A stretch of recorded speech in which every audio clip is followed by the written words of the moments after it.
Hello, listener. The fact you hear this means you're alive. If you're new here, consider subscribing and comment below where you're listening from. Let's begin the story. My name is Orson Sedgewick. I run a joint built on a converted deck barge on the Greywater River. Used to be a simple place. Burgers, fried catfish, cold beer, and a sunset view that made folks forget their commute for an hour. We stayed tied to the municipal dock most nights, relying on shore power and a massive diesel tank to run the generators during storms. We had a thruster system for parking, just enough to nudge the heavy hull against the current, but she was never built for open travel. If you're hearing this, the barge is still floating, and I'm still breathing. The day the world tilted, the lunch crowd was non-existent. Late November does that. Two couples huddled by the windows, a regular 8 alone at the bar, and my line cook was already scraping the grill to close early. Phones started lighting up, first from upriver, then downtown, then everywhere at once. The alerts were vague, but people kept whispering the same word like a curse. Outbreak. A woman at table 3 stood up so fast her chair tipped over, threw a 20 on the table, and said she had to get to the school. The guy at the bar left his burger half-eaten and walked out without making eye contact. Through the plate glass, I saw an argument on the sidewalk turn into a shove, then someone latching onto a neck with their teeth. It wasn't a bar fight. It was panic turning into raw hunger. The dock sits right below a public lot and a concrete footpath. From the deck, I watched the chaos split, people sprinting toward the city center and others sprinting away, creating a collision of terrified bodies. Nobody stopped to help. The barge offered one singular advantage. 20 feet of cold water between me and the asphalt. That gap is the only reason I'm still standing here. I started killing the kitchen lights, bolting the heavy service doors, and staring at the braided nylon lines on the cleats. Then the screaming shifted, getting louder and sharper. That's when I stopped thinking and started moving. The barge was rigged for stability, not speed. We had 2 thick hawsers at the bow, 2 at the stern, and a spring line amidships to keep her from sawing back and forth when the current kicked up. The dock was public property, which meant the metal ramp was an open invitation for anyone to walk down and step onto my deck. Most days, that accessibility was good for business. That afternoon, it turned the whole setup into a steel trap. The first move was clearing the floor. I killed the music and shouted over the noise of the TV and the screaming outside. Everybody needs to go right now. Use the side path up the berm, stay off the main dock. My cook froze with a spatula in midair and asked, "Orson, what the hell are you doing?" I didn't have time to explain the math of panic, so I just pointed him toward the back hallway and answered, "I'm keeping us off the sidewalk. Go." He saw the look in my eye, grabbed his coat, and hauled ass out the back. I started flipping chairs onto tables because loose furniture becomes a tripping hazard or a weapon the minute a panicked crowd hits your deck. The cash drawer got dumped into my waterproof backpack along with the spare keys and the handheld marine radio. A quick check of the gauges showed the main belly tank was near full with red diesel, enough to run the generators for months if I rationed it. I glanced in the walk-in cooler, meat, kegs, and boxes of prep. It was enough for weeks, but only if I could hold the perimeter. Outside, the noise shifted from general shouting to something sharper and more rhythmic. Safety glass shattered. A car horn blared and stuck on, a long, dying note. A scream carried over the water, bouncing under the concrete bridge supports, sounding less like fear and more like pain. My gut instinct was to sprint for my truck and try to reach my sister across town, but that plan died the second I looked past the dock rails. The parking lot was already gridlock. Cars were jammed at bad angles, doors hung open, and people were cutting between bumpers like they were escaping a burning building. Near the pay station, a man went down, and 2 figures dropped on him instantly. At first, it looked like CPR. Then the jerking motion started, the biting, and the crowd around them backed away in a ripple of pure horror. No part of that scene said, "Get in a vehicle." The river was loud with wind and the slap of gray water against the pilings. It masked the smaller sounds, but it gave me a barrier. If I got the barge off the pilings, nobody could reach me without swimming or bringing a boat, and most panicked people don't think to grab a boat. A fist hammered on the front door, shaking the frame. Someone shouted, "Open up, let us in." The handle rattled violently and a shoulder slammed against the wood. Moving to the main entrance would have put me in front of every plate glass window, a silhouette for anyone looking for a target. I retreated to the back hallway. The office safe was open and I reached inside for the one thing a restaurant owner hopes never to use. The .357 Magnum went into a holster on my belt, heavy and cold. The storage room supplied the rest: duct tape, work gloves, a heavy pry bar, and a bin of life jackets. 2 jackets went into the bag. A headlamp went around my neck. The pry bar stayed in my right hand because it offered reach that a knife didn't. I paused at the service door, listening to the vibrations in the steel hull. Footsteps thudded on the metal ramp. Heavy, uncoordinated. Someone stumbled and cursed. Another voice hissed, "Move! Move! Go!" A body hit the railing hard enough to rock the barge. That was close enough. I unlocked the service door, which opened onto the narrow walkway beside the hull. The ramp area was becoming a choke point of chaos, but my side remained clear for a split second. A man sprinted past the top of the ramp, clutching a bleeding hand, looking back over his shoulder in terror. 3 more people came after him, moving with a stiff, unnatural gait. One tripped over a cleat, scrambled up without using his hands, and kept coming. The only safe move left was the water. I moved fast. The spring line came off the cleat first, coiled tight and tossed on deck so it wouldn't snag. The bow lines were next. The stern lines had to be last. Once those were loose, the current would catch the bow and swing the whole barge out into the channel. From the ramp, a voice yelled, "There's a boat down there." Another answered, "Get on it now." Footsteps hammered the deck boards, fast and heavy. The thruster controls were inside by the small wheel stand, designed for gentle docking adjustments, not getaway maneuvers. Getting to them meant crossing the dining room in full view of the windows. There was no time to be tactical. I crouched low, sprinted across the floor, and hit the master switch. The hydraulic thruster hummed to life, vibrating through the floorboards. I jammed the stick over and the stern started to slide away from the dock. Back outside, I cast off the last stern line, and the river current grabbed the bow, pulling the heavy steel hull away from the pilings. A man reached the end of the ramp and froze as he saw the gap widen to 3 feet, then 5. He threw his hands out and yelled, "Wait! Don't leave!" Another guy tried to jump the gap, slipped on the wet wood, and went into the river with a hard splash. He surfaced coughing, clawing at the dock boards, but his wet hands just slid off the treated lumber. 2 people leaned down to grab him, and then they got shoved from behind. The whole knot of bodies shifted and piled up in the worst possible place. The barge kept drifting. I slammed the service door and threw the deadbolt. Through the dining room windows, the dock turned into a stage play of violence. People pushing, falling, the ramp turning into a bottleneck of desperation. Seeing it through the glass made it feel detached, like a movie, but the sounds were real, and the river kept carrying me away. Once the dock was 100 yards behind me, the noise softened into the distance, swallowed by the wind. The river widened past the bridge, and the breeze pushed a cold, stinging drizzle across the deck. This barge didn't steer like a real boat. It was a floating slab of steel. The thruster could only angle and nudge, but gravity and the current were doing the real work. Speed wasn't the goal. Separation was. Downstream, past the industrial bend, there was a side channel most people ignored. It ran behind a row of defunct warehouses and rotting loading docks, then curved into a shallow backwater choked with trees. The current there was weaker, and the banks were ugly, industrial, and quiet. Exactly what I needed. I nudged the barge onto that line and kept my eyes on the gray water ahead. The next problem was going to be finding a place to hide and keeping warm once the sun dropped, but for now the river was moving and I was moving with it.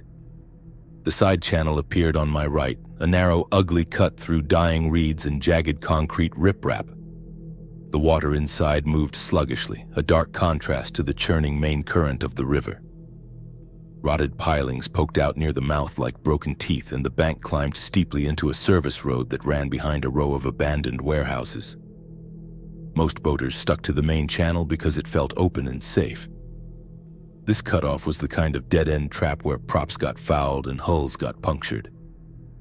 Getting the barge into that slot took patience and nerve.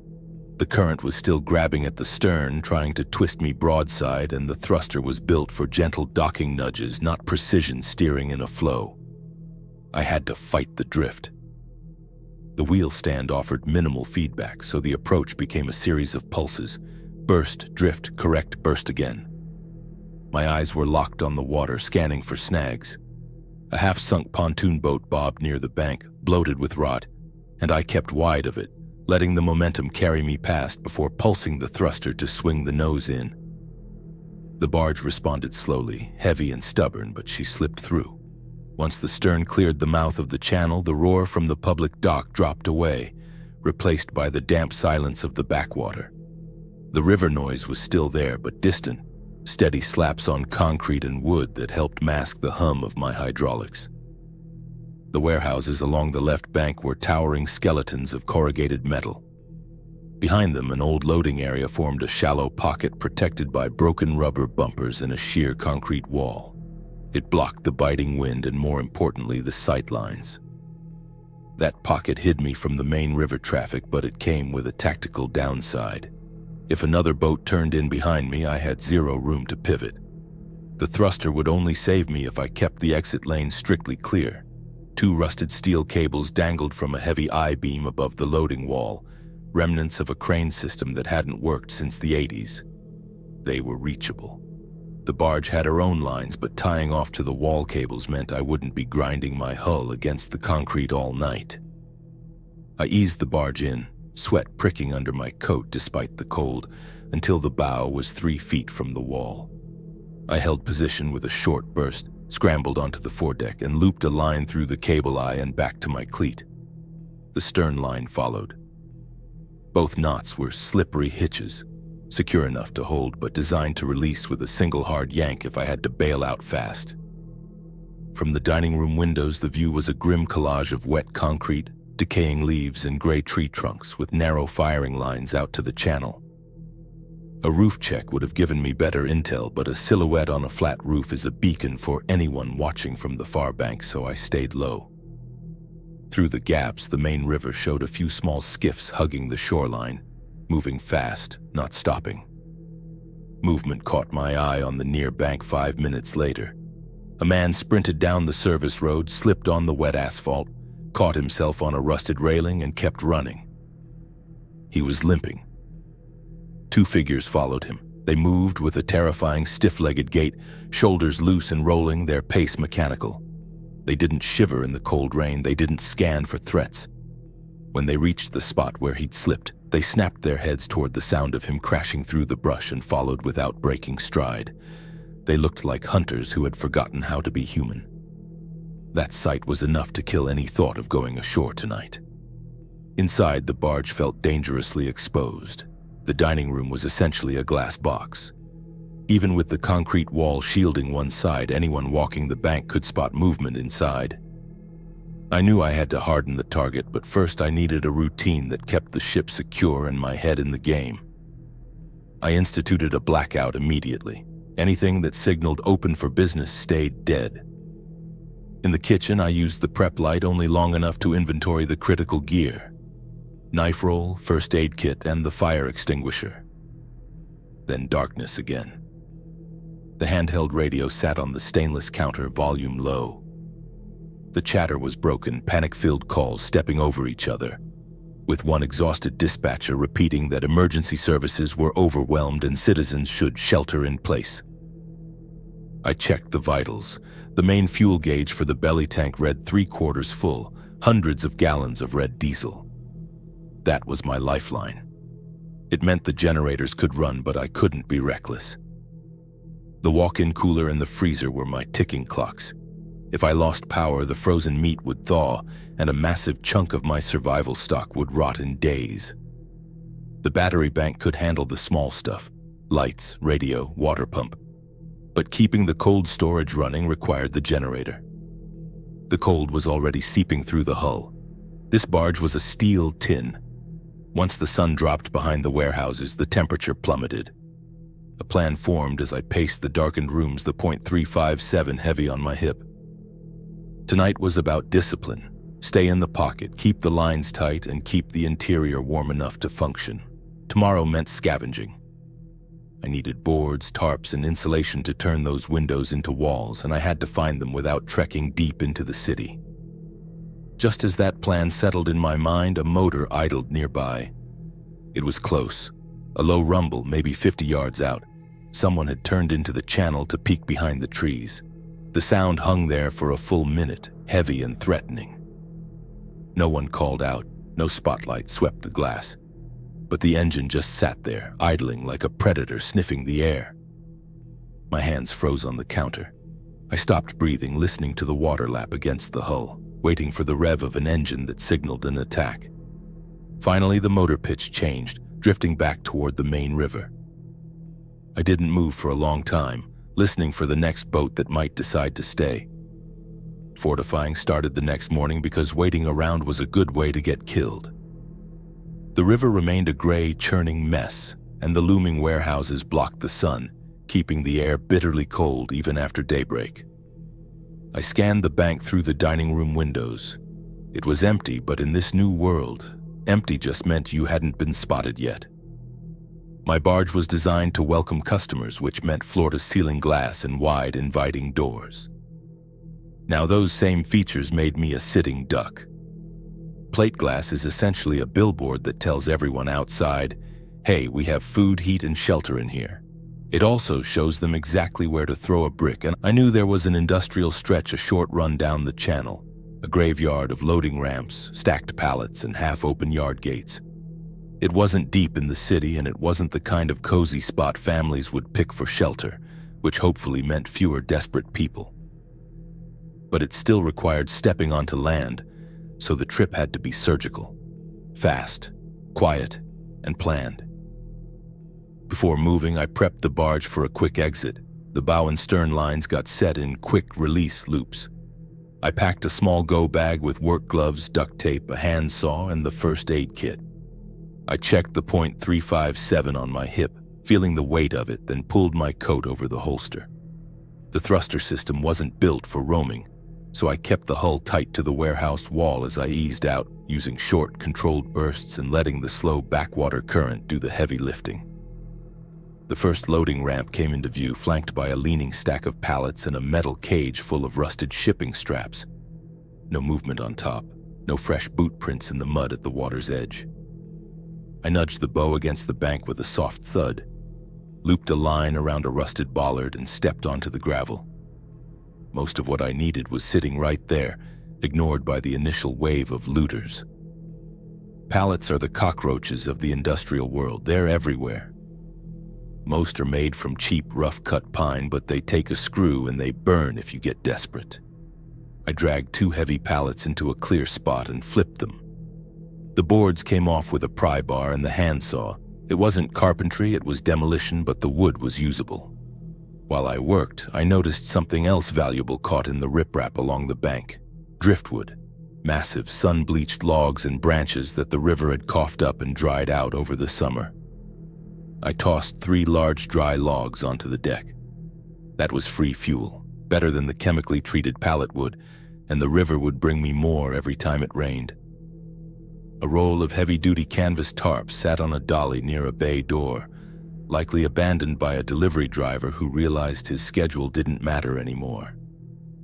The top tarp was stiff from old rain and smelled like mildew, but it was thick, perfect for blocking the wind and making the barge look like a heap of floating junk rather than a restaurant. I threw it over my shoulder. Behind the pallets, a construction container sat with one door hanging off its hinges. Inside, I struck gold, rigid foam sheets and a few rolls of insulation wrap, the black rubber kind used for pipes. That mattered because winter was coming fast, and my barge was basically a steel refrigerator. The rolls went into my bag and 2 foam sheets went under my arm. The solar panel was pure luck. It was a small portable unit leaning against a stack of traffic cones with a frayed cable and a cheap controller taped to the back. Maybe it had powered a construction sign. I didn't care. It was light enough to carry, and it gave me a way to trickle charge the batteries without roaring the generator. I was on land for less than 10 minutes, but it felt like an hour. Every snap of a twig pulled my attention in 3 directions. Suddenly, a shape moved behind a chain-link fence across the service road, a dark blur that paused, then vanished. That was my cue. I threw the last board on deck, untied the line, and shoved off hard. The thruster pushed the stern out, and the channel swallowed me again. Real work started the moment the barge settled back into its hidden pocket. The boards came first. The dining room windows were the priority because they were massive, low, and fragile. I didn't try to make it look pretty. Each window got rough planks screwed directly into the trim where the metal screws would bite, then a second layer laid across in a simple X pattern. The goal wasn't to build an impenetrable bunker. That's impossible with glass. The goal was to make someone work for it, to make them use a sledgehammer instead of an elbow, and to make enough noise to wake me up. The front door got the same treatment from the inside, a heavy crossbar at shoulder height. The service door in the back was steel and tough, but I still added a brace because that door led straight to the kitchen and the food supply. Roof access was the next vulnerability. The maintenance hatch over the storage area wasn't obvious from the ground, but a smart climber would look for it. I cut a piece of pallet wood and screwed it over the frame from the inside, keeping the drill nearby so I could remove it if I needed an emergency exit. The tarps went up next. I didn't want to block all the light, just the wind and the sight lines. I stretched the big canvas tarp along the side facing the channel, tying it to the rail and weighing down the bottom with scrap metal so it wouldn't snap in the gusts. From a distance, it broke up the clean lines of the barge, making it look abandoned and messy. Insulation came last. I wedged the foam sheets along the coldest walls behind the bar and near the office nook where I planned to sleep. The pipe wrap went around the exposed water line under the sink and the small pump in the bathroom cabinet to prevent freezing. I stuffed the summer vents with towels and duct taped them shut, leaving just one small gap for air exchange so I wouldn't suffocate. Mounting the solar panel was simple. I set it on the flattest section of the roof, angled with a piece of scrap wood to catch the southern sky and shed rain. I fed the cable through an existing service hole near the old neon sign wiring and mounted the controller inside, away from the damp. When the panel caught the fading light, a little green LED blinked on. It wasn't much, but it meant I could keep the radio and a lantern alive without burning precious diesel. By late afternoon, the barge looked different. The windows were no longer bright, inviting rectangles. The sides looked patched and jagged.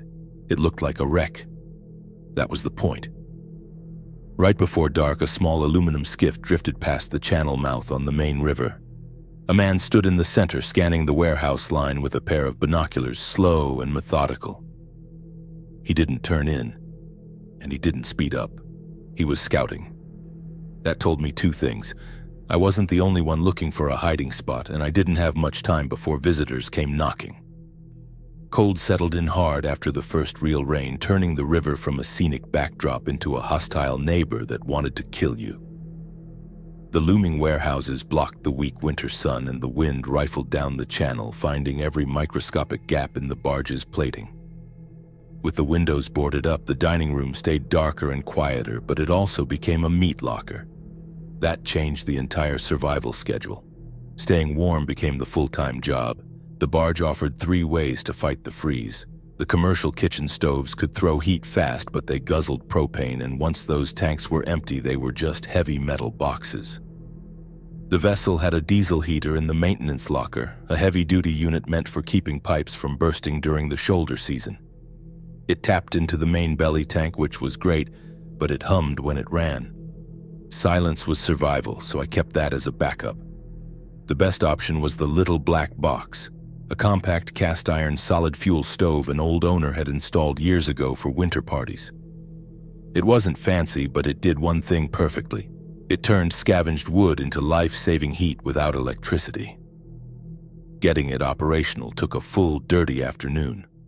Ash came out first, shovelfuls of gray dust from years ago. I checked the flue for bird nests or blockages, then reamed it out with a stiff wire brush duct taped to a broom handle. The fireproof pad under the stove was intact, but the edges were curling, so I screwed down a strip of galvanized sheet metal from the storage room to keep stray embers from rolling onto the wood floor. A carbon monoxide alarm went on the wall at knee height, and another went near the bunks. Smoke and bad air are silent killers that don't care if you're asleep. So I tested both units twice and swapped in fresh batteries. Fuel was the logistical nightmare. You can't run a stove on broken chairs forever. Furniture burns hot and fast, and then it's gone. I needed density. That's where the river paid its tax. The 3 massive driftwood logs I'd hauled off the bank in the rain became my stockpile. I used the handsaw to buck them into rounds right there in the dining room.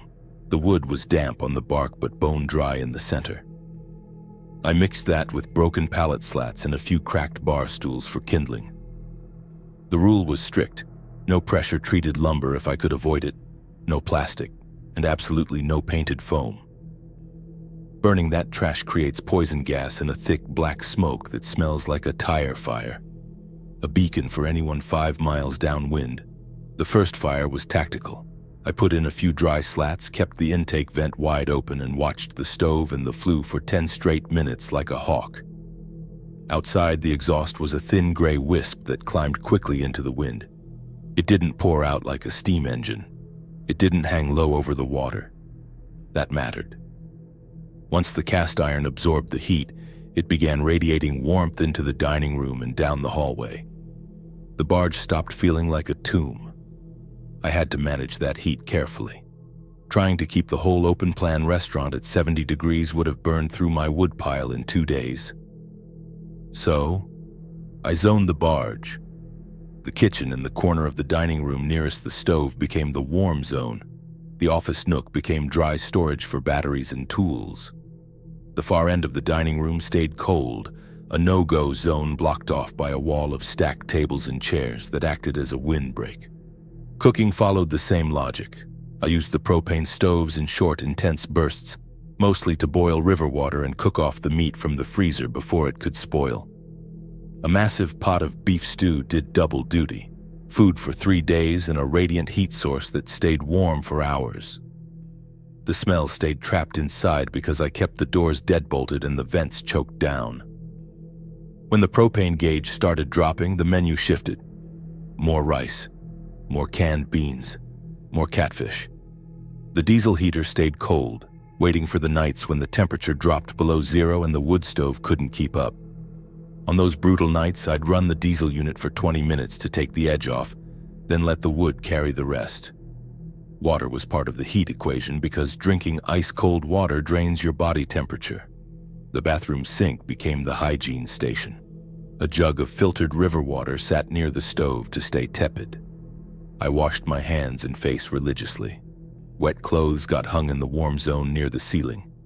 Nothing was left to dry in the cold zones because damp fabric turns into stiff ice overnight. By the 3rd night, the barge was functioning. It wasn't comfortable. I slept in a beanie and wool socks, but comfort is a luxury. Function is what keeps you alive.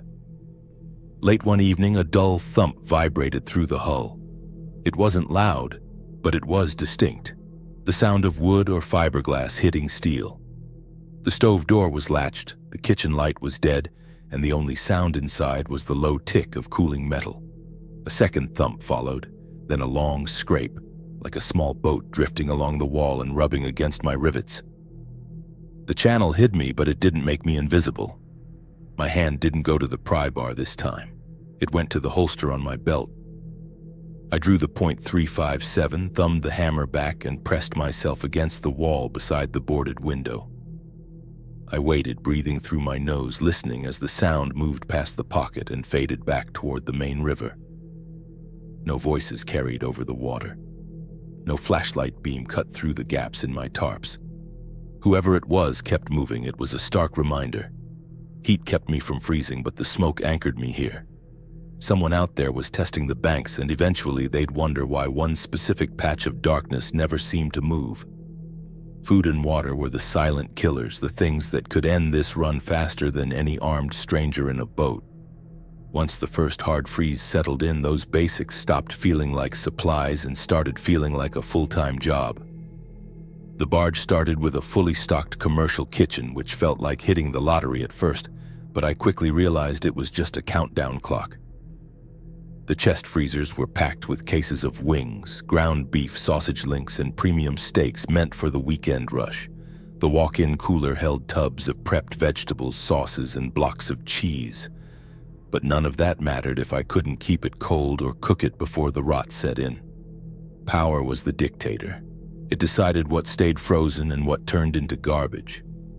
The solar panel I'd scavenged was a lifesaver for the small stuff, but winter sunlight in this valley is weak and short. It was a trickle charger, not a solution. The battery bank could keep the marine radio scanning and power a few LED lanterns, but a compressor-driven freezer demands real juice. The 20-kilowatt diesel generator could run it easily, but that beast drank fuel like a sailor drinks rum. Even with the main belly tank full, fuel was a finite resource. Once it was gone, the lights went out forever. My routine had to be ruthless. During the gray daylight hours, the solar panel fed the battery bank. Near dusk, I'd fire up the generator for a calculated block of time, just enough to pull the freezer temperature down to sub-zero, then kill it before the night got quiet. It gave me a thermal buffer for the next 24 hours and kept the loudest machine on the river on an unpredictable schedule. But I knew this was a losing battle. The first week wasn't about saving everything, it was about processing the perishables before they turned. I cooked meat in massive batches, portioning it into sealed containers and storing it in the coldest corner of the walk-in, which was naturally refrigerated by the freezing river water against the hull. Leftovers weren't trash anymore. They became the base for stews, chilies, and rice bowls that could be reheated on the wood stove in minutes. Smell discipline became an obsession. Frying a burger throws a greasy, delicious scent a mile downriver, essentially ringing a dinner bell for every starving person on the bank. So the menu shifted to covered pots and low, slow simmers. The wood stove ran with the lids on tight and the vents choked down to minimize smoke. Anything that could be prepped once and eaten cold or warm later got priority. Water was even trickier. The gray water river was right there, looking endless, but drinking it raw was Russian roulette. A pitcher filter from the bar was fine for taste, but it wouldn't stop giardia or dysentery. I rigged a system using what I had. A 5-gallon bucket served as the settling tank where water sat until the mud and sediment dropped to the bottom. Then it went through a cheesecloth filter into a stock pot. Boiling was the only way to be sure, but boiling takes energy. Using propane for water felt like a waste, so the little black box, my wood stove, did the heavy lifting. A massive kettle sat on the cast iron top 24/7, turning driftwood heat into sterile water. Once cooled, it went into sanitized jugs kept off the floor and away from any chemicals. The staff restroom became the sanitation station, organized like a hazardous materials lab. Hand soap sat by the sink next to a spray bottle marked bleach 10% in heavy marker. Paper towels were rationed from a sealed plastic bin.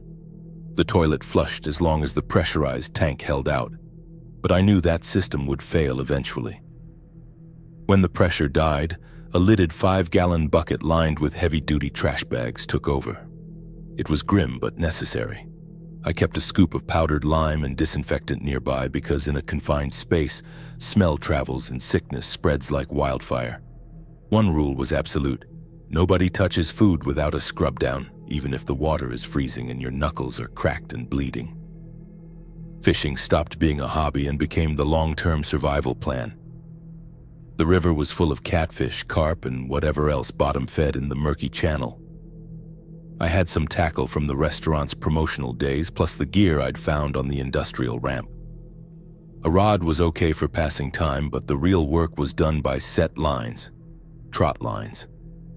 I rigged a heavy braided line off the stern tied to a cleat with a strip of rubber inner tube to dampen the vibration so it wouldn't chatter against the metal hull. Bait started as kitchen scraps, chicken fat, stale bread, then shifted to cut bait from the smaller fish I caught. Pulling a 10-pound catfish onto a steel deck is a noisy operation, a wet slap that echoes. I learned to lay down a thick old towel first. The fish came up onto the cloth, muting the sound, and the knife work was quick and brutal. I cleaned them in a bucket, never in the sink designated for drinking water. The first big channel cat I landed was ugly as sin, but it was pure protein. It meant I could stretch the frozen beef for another 2 days without panicking. It got poached in broth immediately because fish spoils in hours. The bones and guts went into a sealed bag, stored until I could throw them far into the main current at night. Leaving guts on the deck attracts raccoons, and raccoons make noise. The dry pantry was my second ticking clock. Rice, 50-pound sacks of flour, canned beans, oil, and spices were the backbone of my diet, but every package had a bottom. A black marker lived on a string by the shelves. Every lid got dated. Open November 14th, or use first. I kept a clipboard with a running inventory. Not a spreadsheet, just a low fuel light for my stomach. One afternoon, while the generator was roaring and the freezer was humming, a heavy wake rolled through the channel. The barge lurched, tugging hard against the spring lines. It wasn't the wind. The sound of the engine was distant, but the displacement of water meant something big had passed close by. I killed the generator instantly, plunging the room into silence. I stood there, heart hammering, listening to the water lap against the hull, waiting for the sound of a motor turning around. If someone was testing this channel, I didn't want to be the loudest thing in the valley. That night, dinner was cold beans and rice. I didn't dare light the stove or run the radio. I just sat in the dark, resetting the trot line, thinking about the freezer. The day that ice finally melted would be the day I lost my last tether to the old world, and the day I'd have to start taking bigger risks. The first real contact with strangers on the water didn't happen like a movie ambush. It happened on a Tuesday when the sky was the color of a bruised plum and the river looked flat and oily. The barge sat tied in the warehouse pocket with the tarps lashed tight, the windows boarded and the wood stove keeping the interior just warm enough to survive. I was cleaning a catfish in the kitchen when the sound of a small motor cut through the wind. It slipped into the side channel at a steady idle, slow enough to listen and test the turn, and then a beaten-up aluminum John boat appeared between the reeds and stopped just outside my pocket. Through a narrow firing slit I'd cut in the boards near the service hall, the boat came into sharp focus. 2 men sat upright in mismatched, scavenged life vests, and a third person stayed crouched under a heavy blue tarp near the bow, hidden except for the rhythmic rise and fall of breathing. They didn't wave, and they didn't call out, which told me everything I needed to know. They were watching for a response and measuring how long it took me to show my face.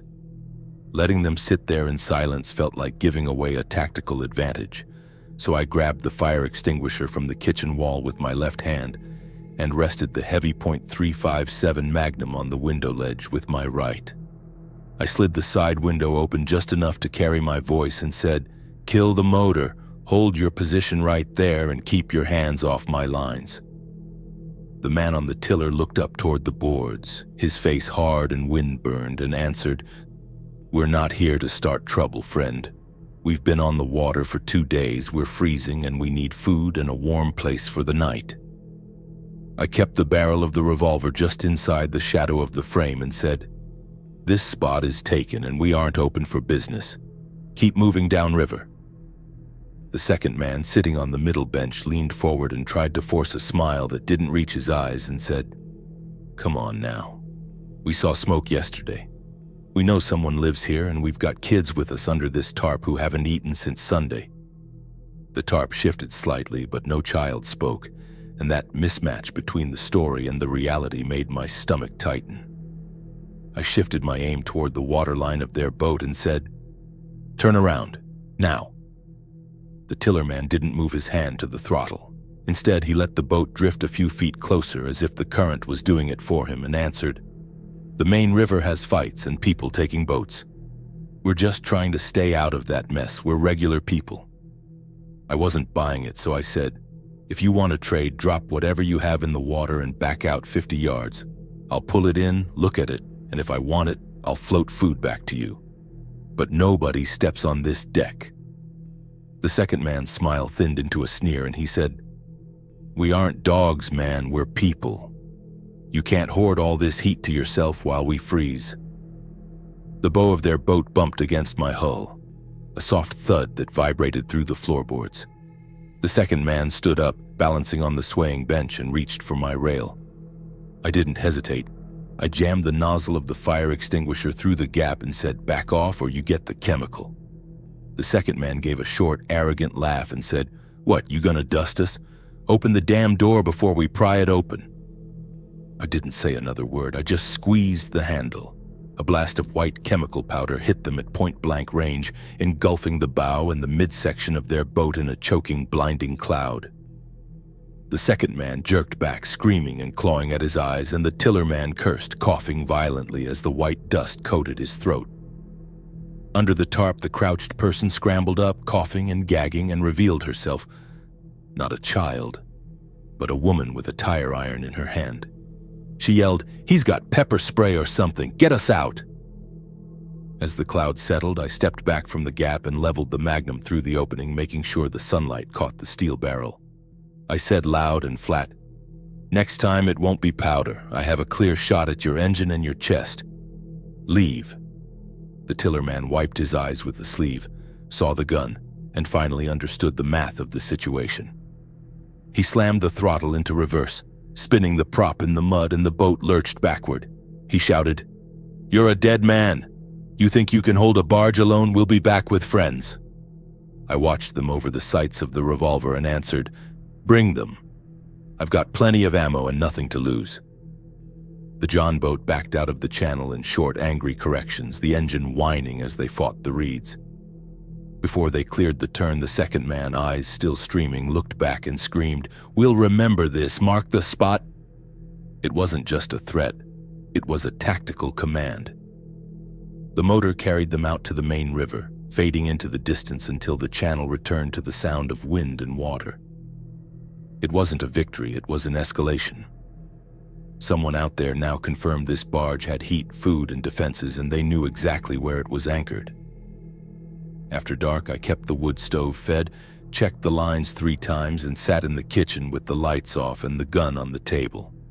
The radio played static and broken updates, but I wasn't listening to the news anymore. I was listening for the sound of multiple engines coming back to finish what they started. They had tested the perimeter, and now they knew the layout. Next time, they wouldn't bother trying to talk their way on board. They would come heavy, and I had to be ready. Pressure on the water spiked after that first confrontation with the scout boat because it proved 2 ugly truths at once. People were desperate enough to navigate the treacherous side channels, and they were willing to lie to get within boarding range. The barge stayed anchored in the warehouse pocket, but my routine tightened into a military-grade schedule. The staff bathroom ceased to be just a convenience and became a mandatory hygiene block. I rigged a decontamination station under the sink with industrial soap, a stack of rationed paper towels, and a spray bottle marked bleach mix in thick black marker. The toilet still flushed on good days, but I stopped trusting the pressure, so a lidded 5-gallon bucket sat beside it as a backup, lined with heavy-duty bags and sealed with duct tape. It wasn't pretty, but in a confined space, dysentery kills you faster than a bullet, and keeping the barge from smelling like a plague ship was priority number 1. Late that afternoon, a soft metallic clunk vibrated through the hull near the stern, the distinct sound of aluminum grazing steel. I killed the kitchen light instantly, drew the .357 Magnum, and moved to the rear firing slit. A second bump followed, lighter this time, and a voice carried low and rough over the water. A man said, I know you're in there. I can hear your generator hunting. It's running rich. I peered through the gap and saw a battered skiff wedged alongside my stern. One man sat in it, shivering, with both hands clearly displayed on his knees. The skiff held no extra fuel and no backup shooter, just a wet backpack and a coil of rope. I slid the stern window open 2 inches, keeping the barrel focused on his chest, and said, "Push off the hull and keep your hands where I can see them. Give me one reason not to put a hole in that boat." He eased back with a paddle, nodded at the gun without flinching, and said, "Fair enough." "Name's Tobin Kershaw. I fix refrigeration and diesel engines upriver. 3 guys hijacked my truck and left me with this leaking skiff. I need a warm corner and you need a mechanic." I watched his eyes, looking for the lie, and asked, "What makes you think I need help?" Tobin gestured with his chin toward my exhaust vent and answered, "Because your diesel Jenny is surging. You're burning 20% more fuel than you need to. I have a multimeter and a spare injector kit in this bag. I can double your runtime." That was a currency I couldn't ignore. I kept the gun leveled and said, "Any weapons?" Tobin answered slowly, "A rusted box cutter," then reached into his pocket with 2 fingers, set the blade on the bench and kicked it away. "That's it," he said, raising his hands again.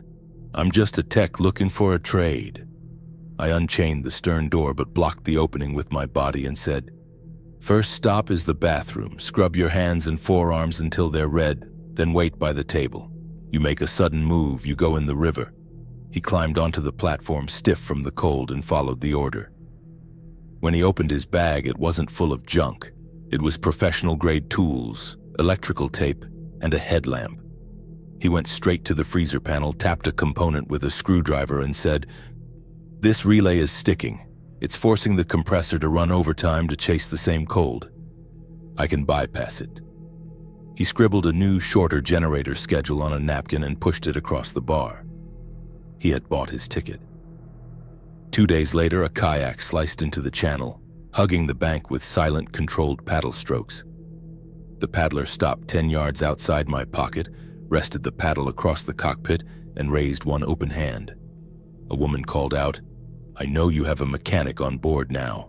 I see the exhaust is cleaner." I cracked the window, revolver in hand, and said, "Stay put. Name and business." She kept her hands visible and answered, "Jory Halprin. I do river survey work. I've been watching the traffic patterns. The crew you dusted with the fire extinguisher? They're gathering friends." I scanned the reeds behind her and asked, "Why tell me? Why not join them?" Jory shook her head and said, "Because they take, they don't build. I'm tired of running, and this pocket is a good defensive position, but your tie lines are sloppy. Someone is adjusting them from the inside, but you need eyes on the outside." I asked, "Any bites, any sickness?" She rolled up her sleeves to show pale, unblemished skin and said, "Blisters and frost nip, that's it. I have a portable water filter and a topographic map of the drainage in this dry bag. I can show you the choke points." I unlocked the door and said, "Get in, wash up, and show me that map." The third arrival hit on a sleet-heavy night when the wind was slapping the tarps against the hull like gunshots. A small outboard motor sputtered in the channel, coughed, and died. Momentum carried a boat into the concrete loading wall with a harsh scrape. A woman's voice followed, strained and desperate. "If someone is alive on that barge, I need 30 seconds. If not, I'm going to freeze to death right here." I signaled Tobin to watch the rear while I took the window. I shouted, "Stand up slowly, keep your hands away from your pockets." A woman rose, clutching a waterproof duffel across her chest. "I'm Nell Varaday," she chattered, her teeth clicking. "I used to conserve museum collections. I've been sleeping in a shed with no heat." I looked at her shivering frame and asked, "What do you bring to the table besides another mouth to feed?" She lifted the heavy strap and said, "Chemistry. I have ethanol, antibiotics, and preservation supplies. I can keep your food from rotting and your cuts from turning into gangrene. You have a lot of people in a metal box. Sickness is coming." I asked the standard question, "Any weapons?" Nell answered, "A paring knife," and kicked it across the concrete. "No bites," she added, pulling her collar down to reveal a clean neck. "I'm not selling you a sob story, I'm trading survival." Inside, the hygiene protocol was non-negotiable. Nell washed her hands twice, wiped down her gear with her own alcohol wipes, and laid out her inventory. Duct tape, medical gauze, moisture absorbers, and sealed medications. She pointed at the bleach bottle under the sink and said, "That's your frontline defense, not the boarded windows. If norovirus hits this boat, you're all dead in 3 days." 3 extra people made the barge safer, but it also turned the logistics into a complex puzzle. The rules became absolute. Everyone washed in the bathroom before touching the pantry. No one opened a door without announcing it and having a second person covering the channel. Roof checks were done in pairs. The wood stove remained the primary heat source, while the kitchen stoves were strictly for cooking. The generator ran only on Tobin's optimized schedule. That night, the dynamic shifted from solitary survival to a pack mentality. We were all inside, the air warm and smelling of wood smoke and damp wool. Jory, who had taken the first watch at the stern gap, suddenly pressed her ear against the boarded wall. She signaled for silence with a sharp wave of her hand and whispered, "Kill the lantern. A motor just turned into the channel and it's not sputtering. It's moving slow and heavy." Nobody argued. The light died. Tobin grabbed a wrench, Nell moved to the medical bag, and I racked the hammer on the .357. We held our breath, listening to the darkness, waiting to see if they were coming to talk or if the siege was about to begin. The engine note Jory picked up didn't rush the entrance. It stalked it. The motor idled just outside the mouth of the channel, letting the current drift the vessel closer while the driver listened for a reaction. Then a wide-beam John boat slid through the reeds, holding steady against the flow, followed immediately by a second craft easing into its wake. Both boats were riding low in the water, heavy with men and gear. There were no spotlights, no friendly waves, just a row of dark silhouettes scanning the warehouse pocket, waiting for us to flinch. When the first voice carried across the water, it was terrifyingly calm, spoken by a man who sounded like he had run this script a dozen times before. He called out, "Orson, we can do this clean, or we can do it ugly, but we're coming aboard." And hearing my name spoken with that kind of familiarity made my stomach clench.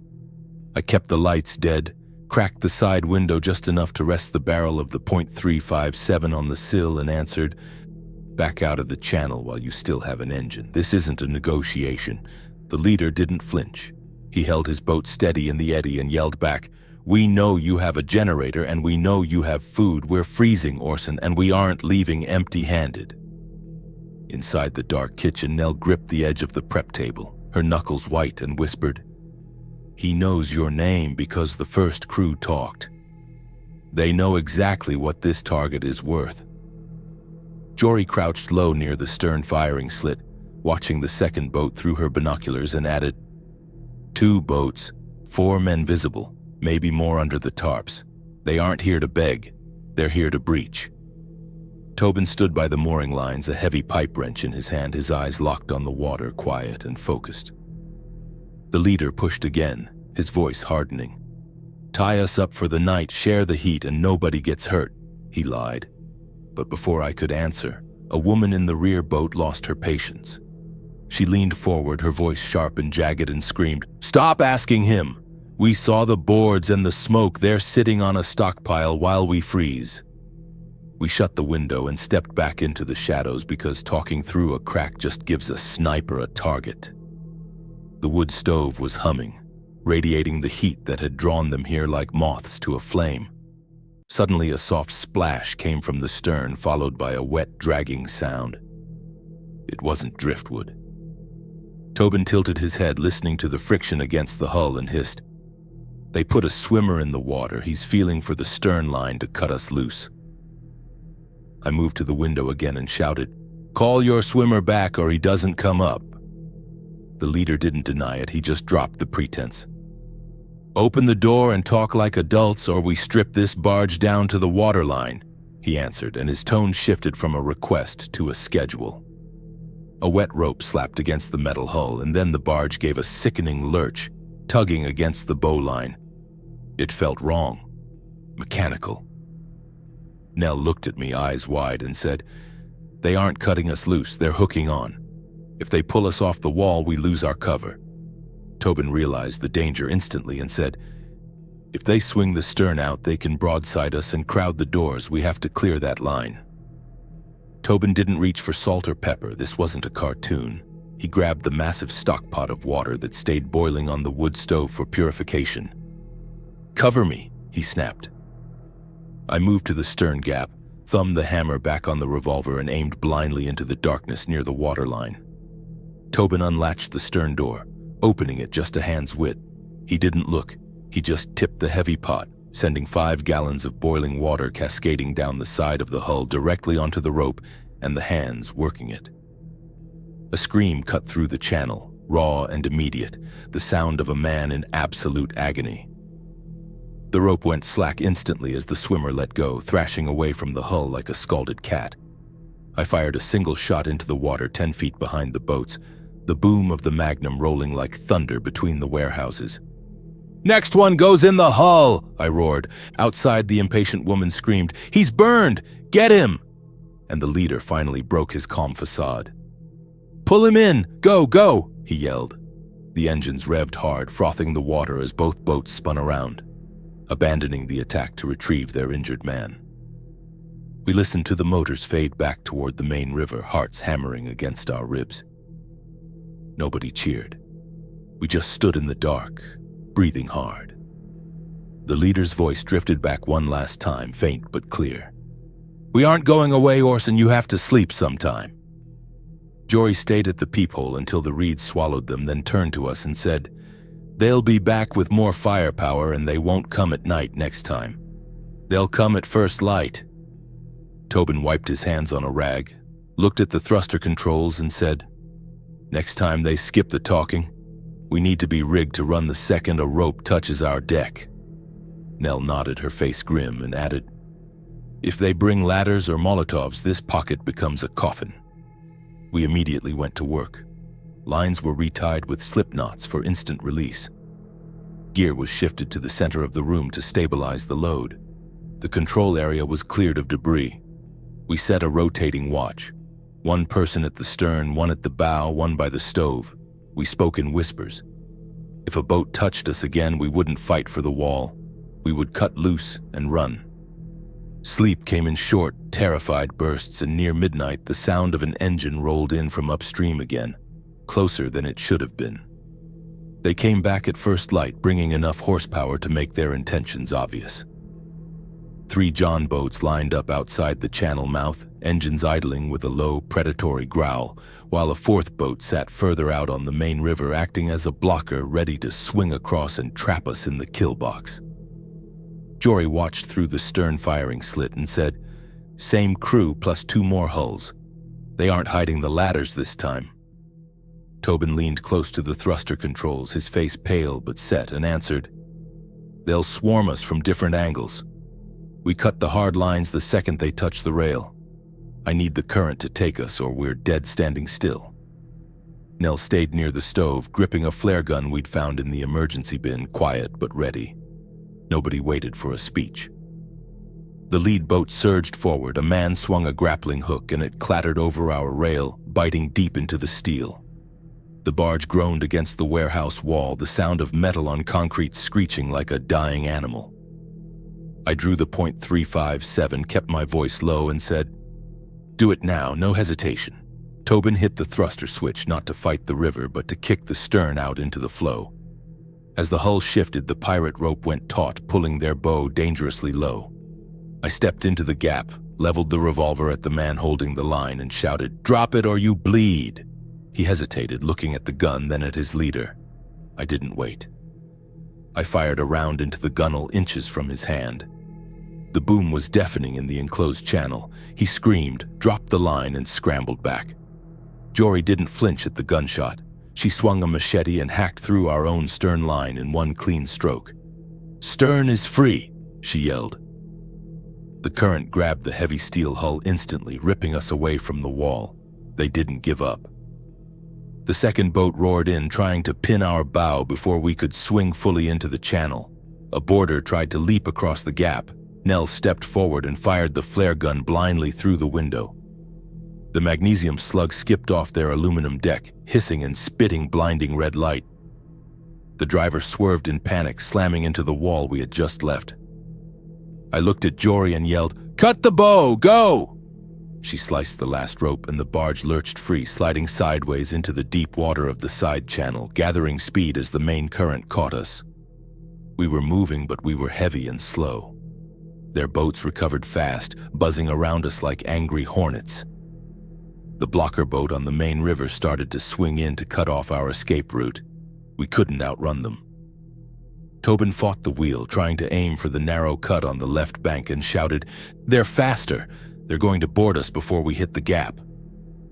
I grabbed a coil of floating polypropylene rope we had prepped for exactly this moment, a prop fowler, and yelled, "Jory, dump the package off the stern, now!" Jory kicked the coil of yellow rope into the water directly in our wake. The lead pirate boat, chasing close to our bumper, didn't see it in the churn. His prop caught the line. There was a sickening crunch. The engine screamed as the RPMS spiked, and then it died instantly as the rope seized the shaft. The boat spun out of control, blocking the path of the one behind it. That chaos gave us the gap. On the main river, the blocker boat tried to intercept, but Tobin jammed the thruster hard over, angling our heavy steel corner directly at him. It was a game of chicken, 40 tons of steel versus a fiberglass skiff. The blocker veered away at the last second to avoid being crushed. Jory pointed through the shattered window and screamed, "Left bank! The cut with the dead willow!" Tobin shouted back, "I see it! Hold on!"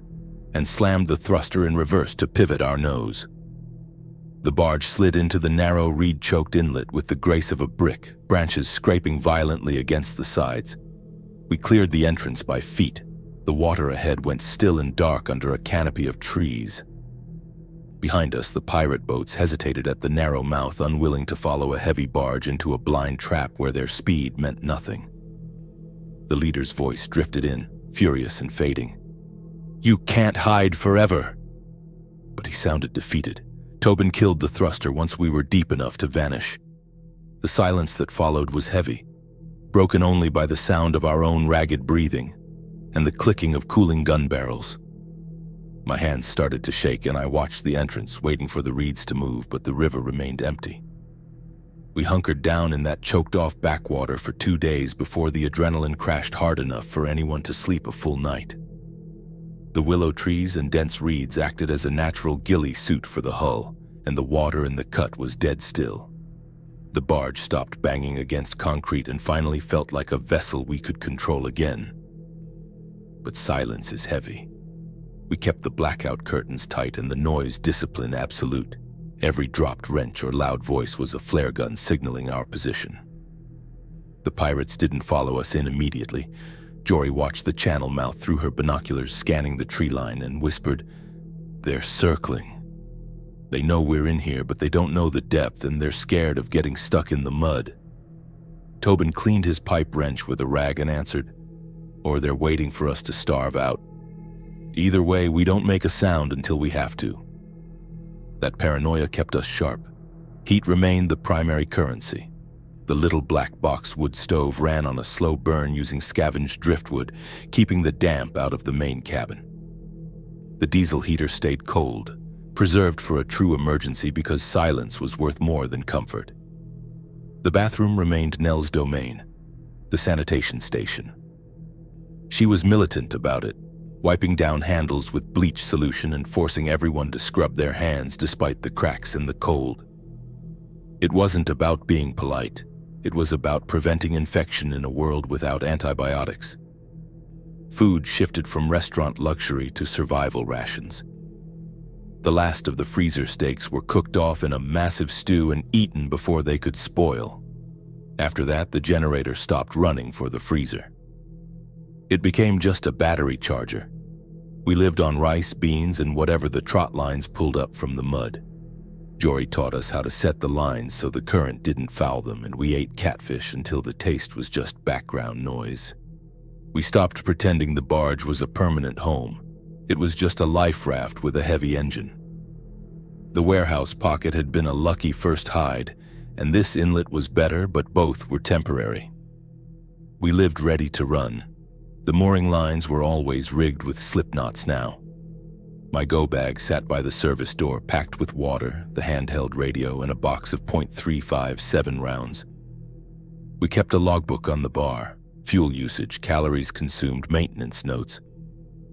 When you're exhausted, memory fails, and forgetting a detail gets you killed. One evening, while the rain drummed on the roof and the stove ticked with heat, Tobin looked at the boarded-up dining room and said, "You made the right call, yanking us off that public dock. We'd be dead if we stayed." I rubbed the grip of the revolver and answered, "It was the only move that didn't end in a massacre." "We bought time," Nell nodded, checking the inventory list, and added, "And we bought a bathroom that isn't a ditch. That counts for something. If you're picking up this broadcast, here is what we learned on the water. Get distance from the panic immediately. Harden your perimeter before you think you need to. Keep one heat source you can scavenge for, like wood, and save your liquid fuel for the getaway. Keep your water boiled and your hands clean. Move before you get surrounded, not after. We're still on the river and we're still hidden, but we're ready to cut lines at the first sound of a motor. The pirates are still out there, but the shore is worse. If the barge is still floating when you hear this, it means the routine held for another week. If you found this log helpful, hit the like button, subscribe for the next update, and comment down below where you're listening from. Stay safe. See you in the next one.